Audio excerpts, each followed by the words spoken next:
അല്ലെ കേരള മുഖ്യമന്ത്രിയായപ്പോൾ ഞാൻ അദ്ദേഹത്തിന്റെ മന്ത്രിസഭയിൽ ഉണ്ടായിരുന്നു. അതെ. അത് തന്നെ നല്ല ഓർമ്മ. എന്നെ ഒരു മന്ത്രിയാക്കിയല്ലോ അദ്ദേഹം. വനം വകുപ്പ് മന്ത്രി തന്നു, നല്ലൊരു വകുപ്പാ തന്നത്. അന്ന് വേണ്ടുമെങ്കിൽ കോടാനുകോടികൾ ഉണ്ടാക്കാം. വനം വകുപ്പ് മന്ത്രി എന്ന് പറഞ്ഞാൽ മരം മുറിക്കണം, എൻ്റെ പെർമിഷൻ വേണം.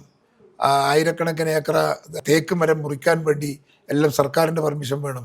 എത്ര കോടികൾ വേണമെങ്കിലും ഉണ്ടാക്കാം. കോടാനുകോടിയായിട്ട് എൻ്റെ മുമ്പിൽ ആൾ വന്നിട്ടുണ്ട്. പക്ഷേ ഞാൻ ഒരാളെടുക്കിയെന്ന് പോലും ഞാൻ 1000 ഉറുപ്പിക പോലും ഞാൻ വാങ്ങിയിട്ടില്ല. മതികെട്ടാ മല പിടിച്ചെടുത്തില്ലേ? ആ പിടിച്ചെടുത്തത് ഞാൻ നേരിട്ട് പോയി മതികെട്ടാ മലയിൽ നിന്ന് ആ പോലീസിനെ കൊണ്ടുവന്ന് അവരെല്ലാം ഞാൻ നടന്ന് അടിച്ച് ഇറക്കിച്ചിട്ട് അത് പൊട്ടി. അതിനുശേഷം ഒരു സീനിയറായ കേരളത്തിലെ ഒരു നേതാവ് എന്നെ വിളിച്ചിട്ട് പറഞ്ഞു, സുഹാര അതൊന്ന് വിട്ടുകൊടുക്കണം, നിങ്ങളിതിനെ ഇടപെടരുത് എന്ന് പറഞ്ഞു. അത് ഞാളെ പേരൊന്നും പറയില്ല. പക്ഷേ ഞാനത് പറഞ്ഞു, സാറ് പറ്റില്ല സാർ, അതെൻ്റെ ഞാൻ വനം വകുപ്പ് മന്ത്രിയായിരിക്കുമ്പോൾ ഞാനിത് സമ്മതിക്കില്ല എന്ന് പറഞ്ഞു. അങ്ങനെ മതികെട്ടാമല രക്ഷപ്പെടുത്തിയതാണ് മതികെട്ടാമല ഇപ്പം നിലനിൽക്കുന്നത്. അല്ലെങ്കിൽ പണ്ടേ ആളുകൾ കൊണ്ടുപോയിട്ടുണ്ട്.